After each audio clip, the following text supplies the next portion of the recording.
Good afternoon, everyone. Glad that we could all join a little bit for a conversation around the 7 deadly sins of cybersecurity. My name is Michael Crean. I am the Senior Vice President and General Manager of Managed Security Services here at SonicWall.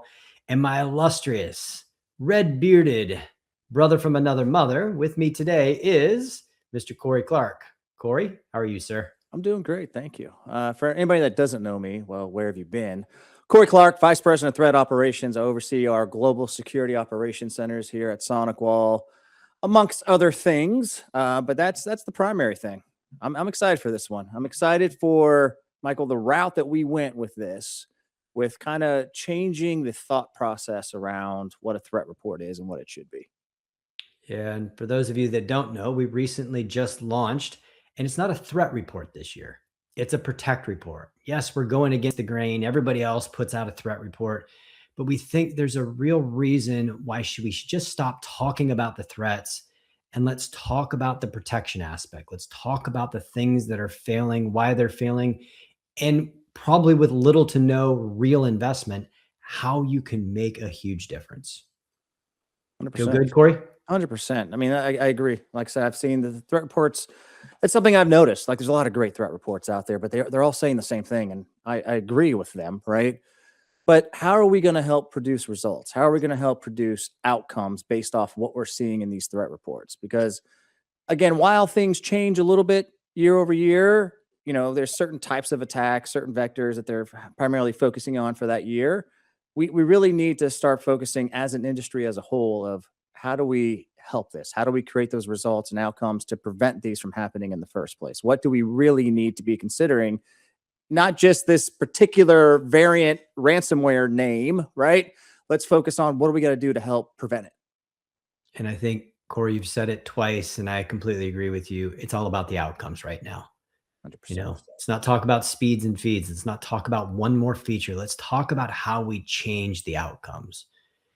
So every year I expect to find something new, and we do. There's a little bit more, a little bit something. The attack vector changes. AI. Obviously, we're not going to get away without talking about AI, but it's not new. It's really not. It's really just they're taking these attacks and they're finding other ways to become a little bit better at what they're doing. But at the end of the day, most of them are incredibly predictable. The vast majority of them, I'm never going to be the guy that does the 100% because that's the foolish statement to make. But I'm going to tell you, Cory, the things that you tell me, the investigations that your teams do, the incidents that you're responding to, we're getting into that high 90th percentile that they're preventable, and they're already known. We're not dealing with these highly sophisticated attackers. No, they're just moving at a much more rapid pace because they don't have to have that previous expertise. It doesn't have to be a room full of people that, well, you have this expertise, you have this expertise, you have this expertise to kind of target an organization or carry out a full attack. They have resources available to them where they don't have to be so technically sophisticated, that they can use these resources to get the information that they need to help speed up the process in what they're doing. But as you said, it all comes down to simple cyber hygiene.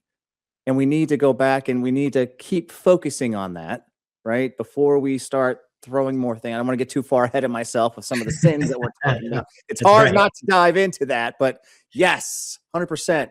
We need to focus on our cyber hygiene and make sure that we're good on that aspect, because that will help prevent a lot of what's currently happening out there. Slow your roll, Mr. Clark. Don't get too far ahead of yourself. Here we go. So big number, 85%. I mean, do you really believe that? Yes. Tell me why. Identity. So, this is a number I've been talking about for years now, is 80 to 84%. On average, I guess I'm saying, is for at least what we monitor comes out of alerts that we send are out of identity. Identity is the number one attack vector, because think about what that gives you. Identity gives you access. It gives you the key.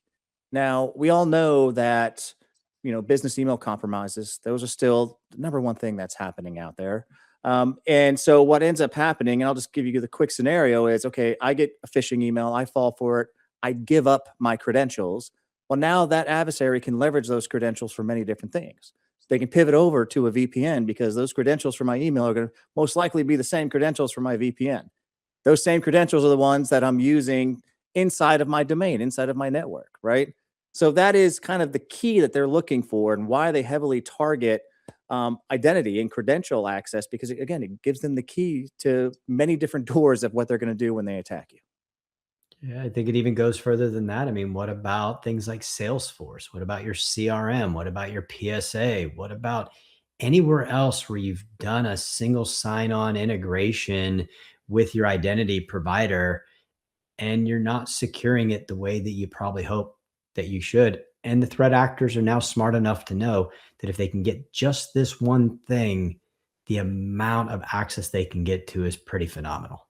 100%. I mean, Michael, I'll never forget those days. And I love talking about it. How I remember I was standing in your office talking to you about getting off of Exchange, right? And you're like, nope, I don't trust it. I'm not putting my stuff out there in the cloud. Don't trust it. I don't have control over it.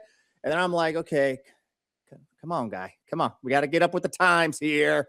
Come on. This doesn't make sense. And then luckily, all the vulnerabilities associated with Exchange helped my cause here of getting everything moved out to like Office 365, right? But it ends up coming back full circle, right? Because exactly what you were worried about then is the issues that we're seeing today. Yeah, I was definitely not the person who wanted to move to the cloud. I knew it was there, I knew it was inevitable, but I was going to be the holdout forever. And we're dating ourselves, by the way. We're showing them Yeah, it's all how right. long we've It's been working together and how old we are. So, a little bit of time, a little bit of time. yeah. So let's talk about these 7 patterns seen in every breach and investigation and how we've kind of called them the 7 deadly sins of cybersecurity. So we're going to get into these in depth in every single one of them. So this is a little bit of a just a precursor to where we're going, but it's sin number 1, or ignoring the fundamentals. You know, Cory, you talked about it, the 85% of alerts on the credential side. Sin 2, false confidence. You know, 88% of SMBs are being hit by ransomware, and it's, I think, 30 some odd percent are being found in the enterprise space. And there's reasons why. Sin 3, overexposed access. Sin 4, the reactive posture. You know, so much is happening, so much is coming in fast, and almost half of the alerts that are happening are never getting investigated. Cost-driven decisions on Sin 5. Boy, do I have an analogy for you on this one. Stone Really recently talked about this at an ASCII event in Dallas, and it really resonated well. It was an aha moment for me, and I think lots of other people that were attending that event. Legacy access models. Cory, you have been beating this drum on Sin 6 about VPNs, the amount of vulnerabilities and exploits and CVEs, and it's just not, you can't pick on one vendor. It's everybody. We, SonicWall, have had our challenges, but it's literally every vendor out there is having the same challenges with this SSL VPN, you know, client to site type access. And since it goes back to what I was saying earlier about Exchange servers, right? Adversaries, there were constantly vulnerabilities popping up on Exchange servers. We knew there were an issue, right? But we didn't, change was difficult. So changing Mhm. to the concept of putting your email out in the cloud, this is the same concept. We're going through legacy technology and having to adapt and look at, well, what does the current and the future hold for us? And that involves a change, and that's very difficult. chasing the hype. I threw it out there a little bit earlier. I dangled the carrot, said that we were going to talk about AI, and we can see that we're putting that in there at Sin 7. And it's a lot more than just AI. And we're going to go ahead and get into that. So, Cory, let's jump in. Let's go in the deep end and let's throw it. Let's go. So, Sin 1, talk to me. All right. So ignoring the fundamentals, this goes into that simple cyber hygiene, right? We're so heavily focused on, what's the next cool thing? What's the next tool we can throw in there? Right. But the number one thing is ignoring the basic things. And Michael, we've done so many webinars over the last 11 years. I miss our little road sign that says, here's all the common fundamental basics of what the adversaries are doing to compromise you. And I think we need to bring that back to every webinar. I'm I sure think you're people right. are sick of seeing I would it, but agree. it's weak MFA or inconsistent MFA. I have it for 80% of my organization. I'm good. But what about that other 20%? Can't tell you how many compromises I've had to deal with. And it always blows my mind. They're like, oh, yeah, I have MFA enabled. And I'm like, well, I don't see any MFA a challenge for this account. Oh, you're right. That's an old account. This guy hasn't been here in 3 years, and he's the only one that didn't have it. Well, Oh, that's but how it's they. worse than that, Corey. And I'm gonna have to, and I'm not gonna own this one as I did it, but I'm gonna own this one as being a former CEO and founder.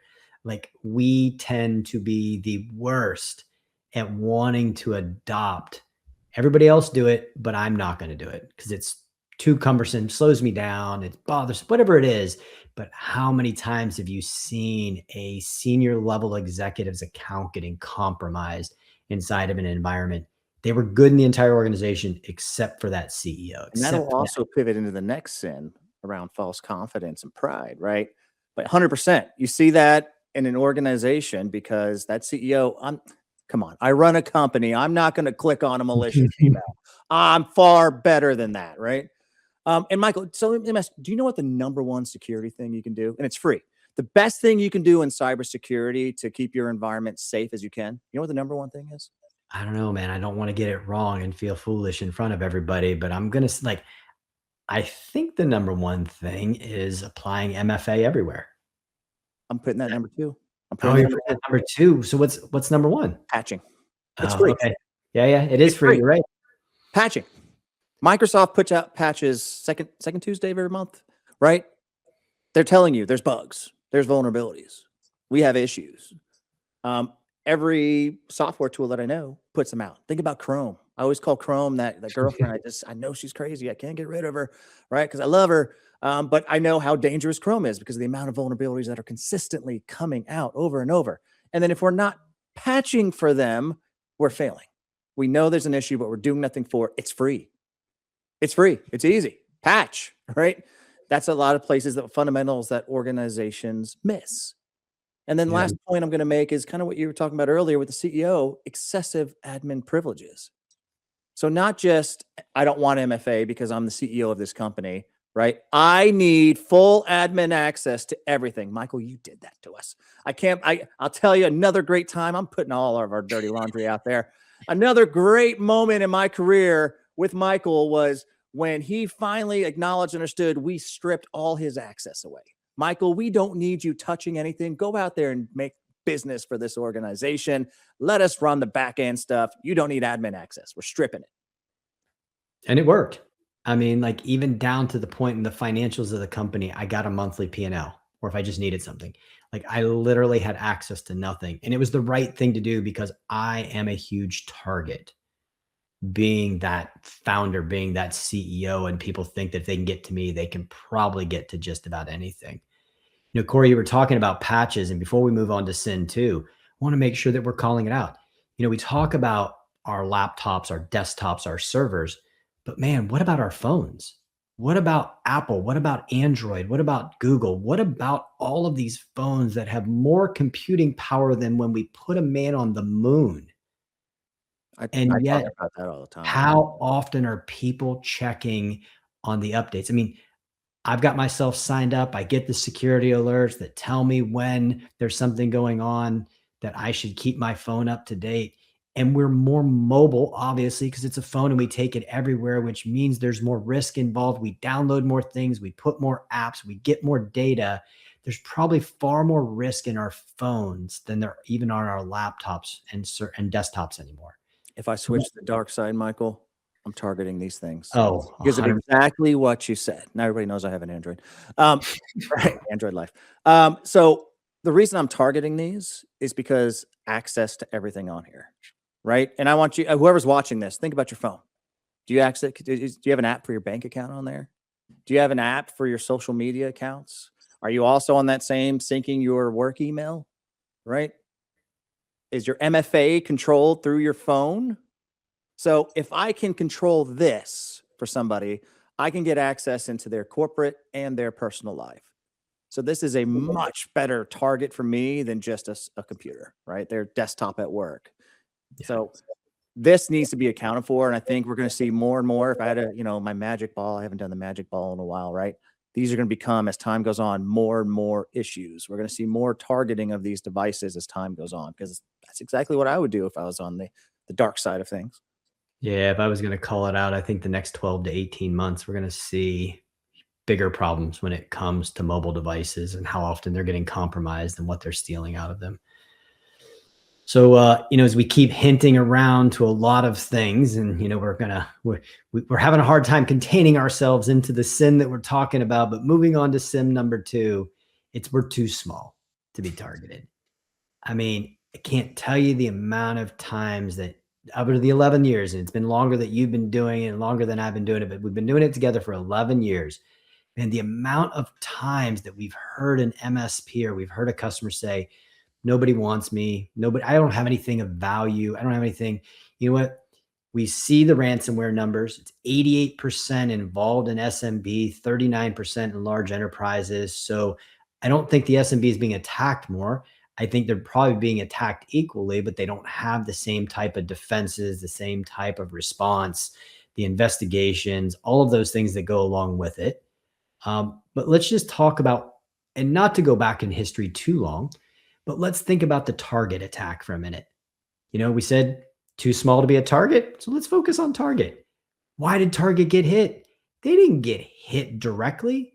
They got hit through an HVAC vendor, a small company that was supporting that organization that had access in.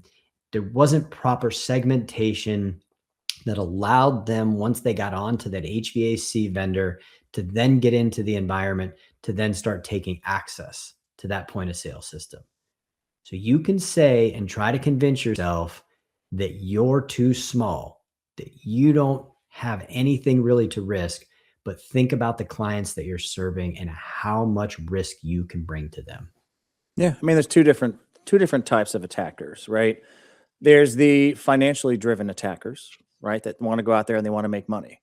So what they're going to do is, they're going to do, I'll call it like the spray and pray type of scenario, where they're just going to try to get into an environment, infect it, move on to the next, infect that one, infect that one. We've seen this with the Akira ransomware group. They are financially motivated. So it's far easier for me to attack a smaller organization that I have a higher confidence that they have less security because they don't have as much money as a larger organization. They don't have the expertise that they're hiring for that. So I'm going to attack a bunch of smaller companies instead of going after a whale. That's going to take me a lot more time, a lot more effort. I can make a lot more money with these microtransactions, as I'll call them. But I don't want that to overshadow, when it comes to pride, the opposite side of the spectrum, because I've seen this a lot. When it comes to overestimating your existing controls and what you have, I've seen a lot of organizations that feel, we're good. I have a security guy. He's amazing. He's the best CCNA I have, even though we don't use Cisco. He was a CCNA, so he knows everything about firewalls and stuff, right? My guy is he's got that CISSP at the end of his name, right? It's on his LinkedIn. It's all over his emails. Cool. So they have that pride in their setup, and they're saying, hey, we don't need to change anything. We're good. We have everything we need as a large company, until they find out there's holes everywhere. Because Cory, are you trying to skip ahead again?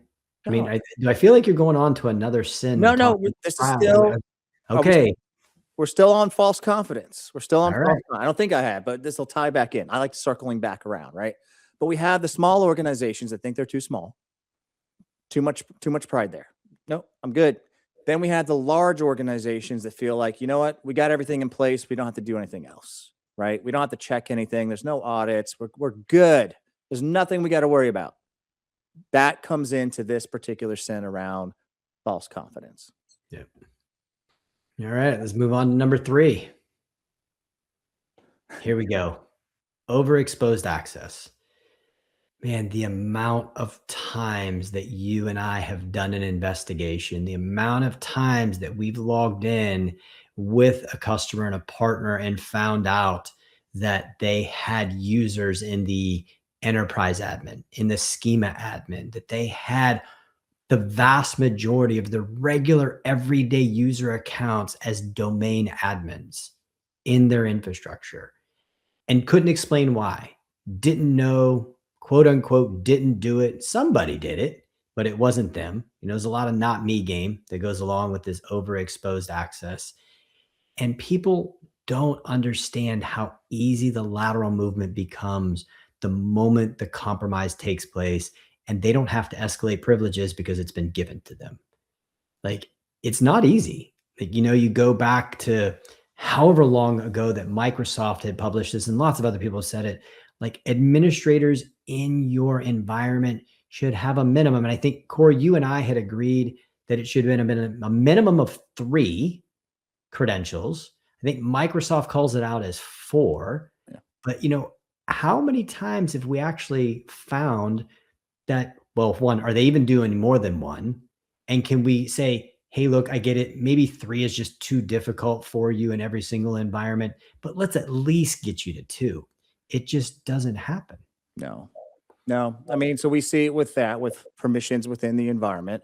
Like you should never, log into a workstation with a domain admin account. Shouldn't happen. You should have a separate workstation admin account. And why is that? Just give me a brief example, because we don't want to run too long in this. We want to kind of try to keep it to time. So because really quickly, why not? Because majority of the time, the initial attack will happen from a workstation or a laptop, right? Desktop, laptop, that particular workstation. And so if I'm exposing and looking for other credentials that have access to there, I'm going to steal your local accounts, any account that is previously logged into this machine.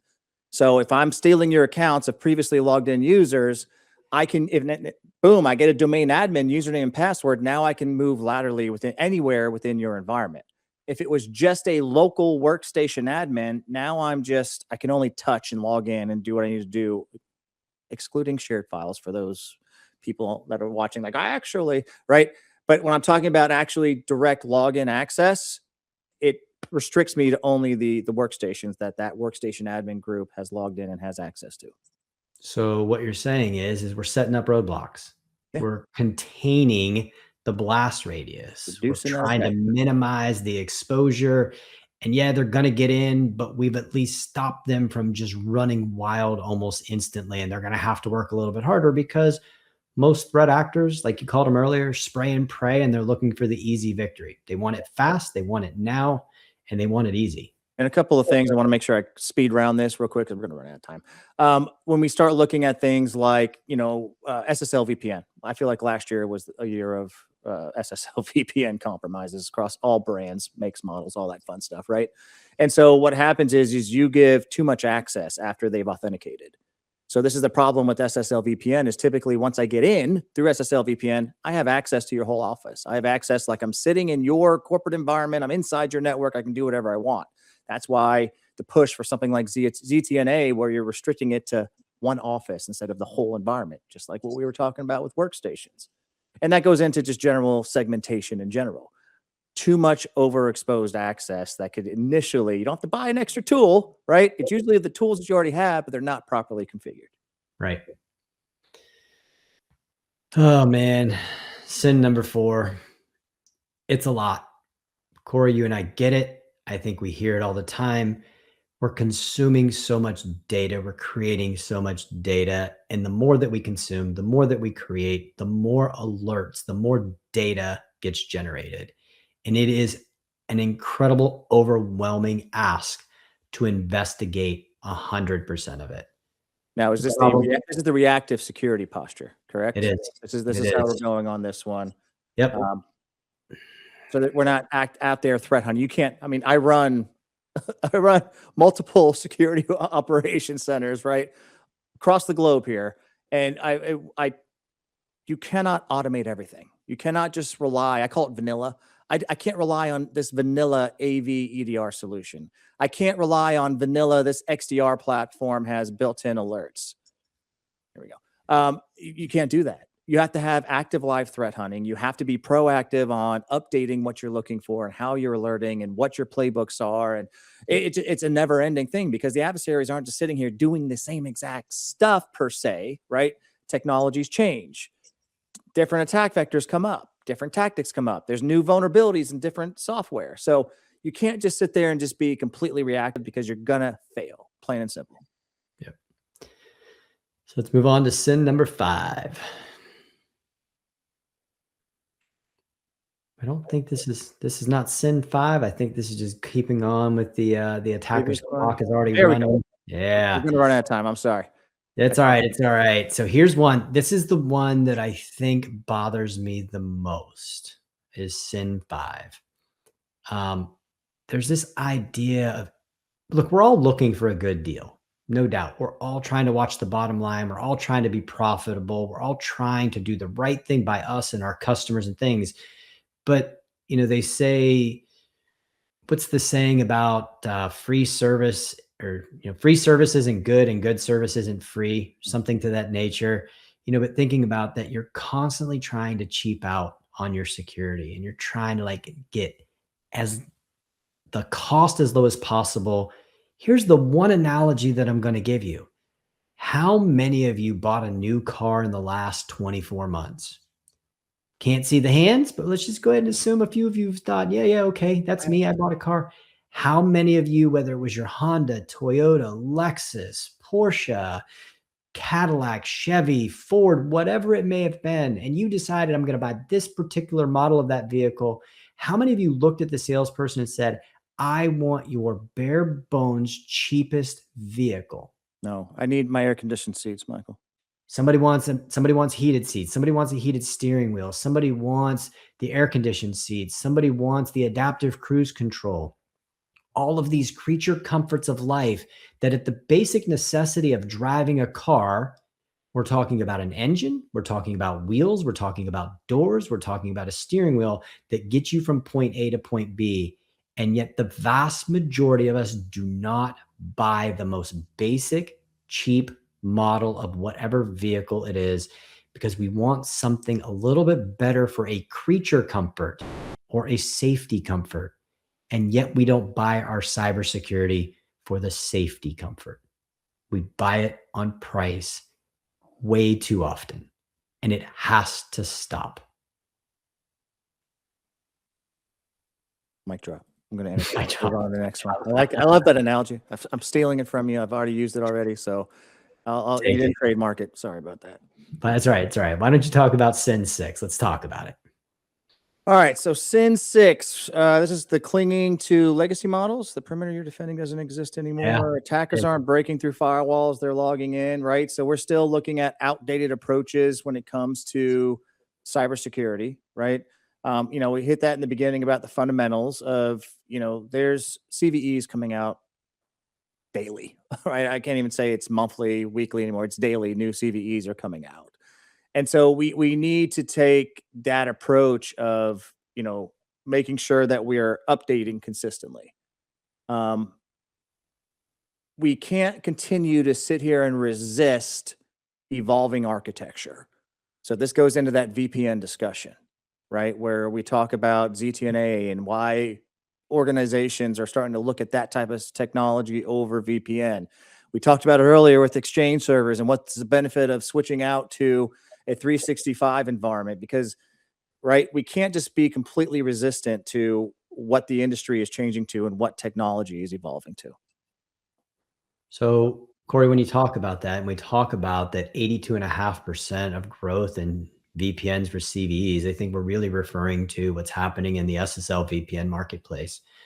So what's the answer to this? If we can't rely on this older technology, what should people be doing out there to either get that private access or help secure that internet access? What is your suggestion? One is education. Okay, good Right. job. Don't sit here and just figure I don't need to worry about this, especially, the different stakeholders in an organization. We have to, and I've said this over and over, I don't believe in the conversation of disable SSL VPN today for all of your customers. Just drop it right now and move over to ZTNA. You can't do that, right? You have to educate yourself, because you can't go out there, and we talk about this. You can't buy that, and we'll talk about this in the next shiniest tool and think it's going to solve the day for you. You can't implement tools to fix your problems, right? Tools don't fix problems, Cory. No. People fix problems. Correct. And so you have to educate yourself on what is the next step. What is the right solution for my business? Because it's business A and business B doesn't necessarily have to have the same exact technology. It's a difference because who is supporting it? I always have that joke is my wife no longer lets me do any type of renovations in my house. I'm amazing at demolition, but putting stuff together, I'm horrible at. And so no matter how many times I go out and buy one tool for the job, the shiniest tool over at Lowe's and then I come back and watch YouTube, I suck at putting things back together. Right. So I didn't educate myself. I'm overextending what I believe I have the ability to do.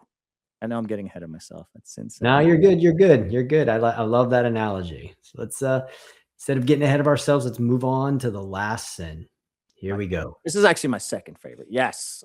This one is your second favorite? Second favorite. My first one was the pride aspect because I deal with that on a daily basis. Right. So chasing hype over execution.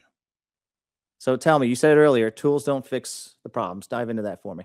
Yeah. I mean, like, look at it. Like, Cory, I think you mentioned it earlier. Like, you could go to Lowe's, you could buy the same exact tool that whatever it is you're trying to do in your house that your carpenter is going to do, or your plumber, your electrician, whatever it may be.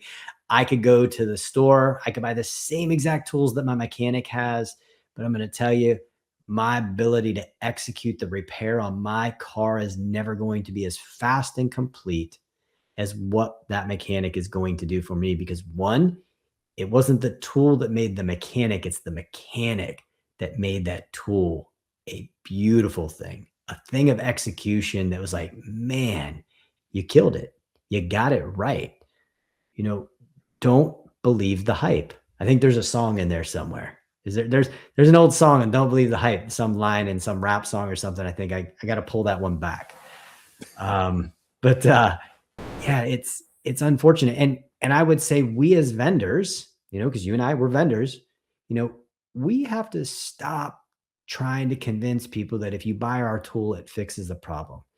I've been at a lot of conferences. I've heard a lot of people speak, and I've watched and walked the floors of I don't know how many conferences over the last I don't know how many years now, Cory.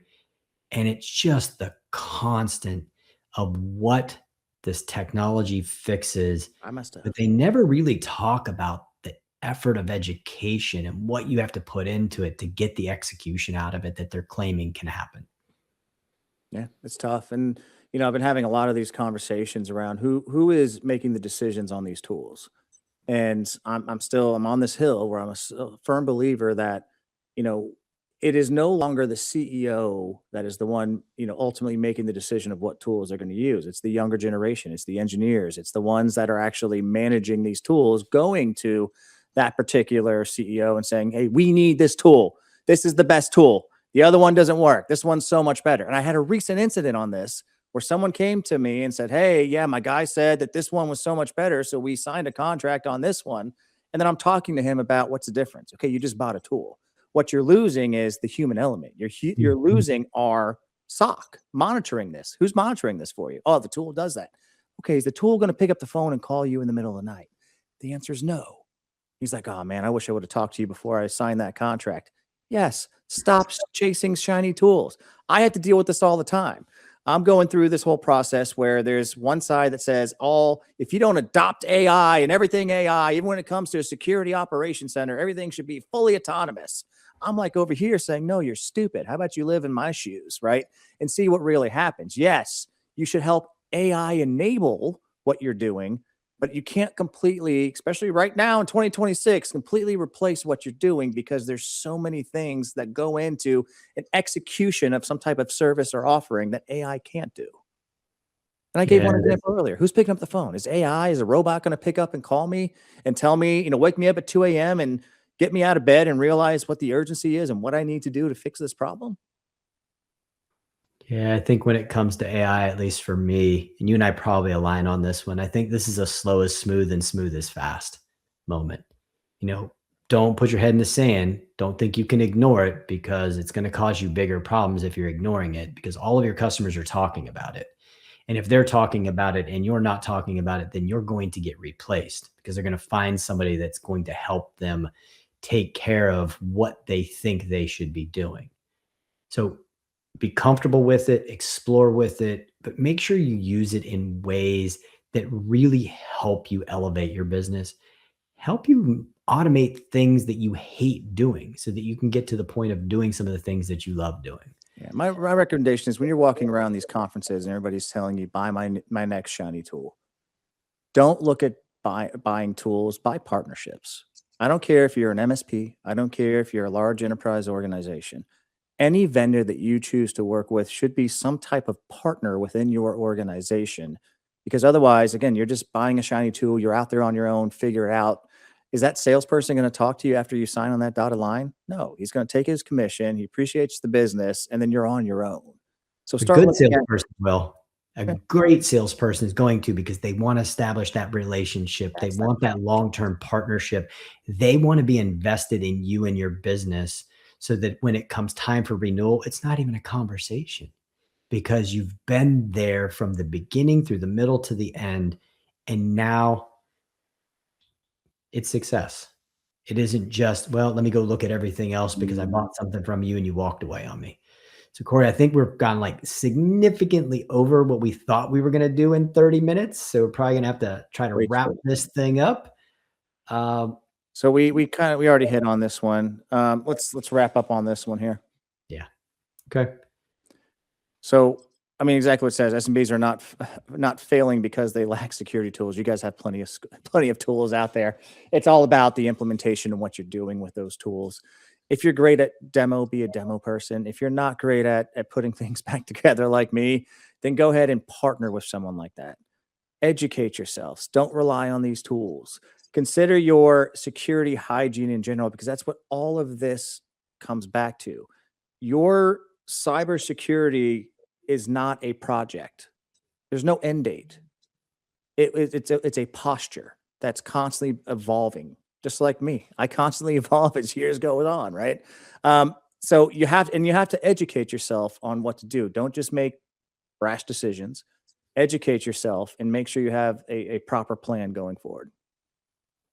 Yeah, I think you nailed it, Corey. It's, when you're walking around and you're picking up rocks and you keep putting them in your bag, eventually the bag gets really heavy and you don't even know why you've picked that rock up and you don't even know what you were thinking that rock was going to do for you. And I think that's what's happened with most people today. There's thousands and thousands of security companies out there making tens of thousands of security tools, and they all do something, but the amount of overlap is incredible. Don't buy one more tool.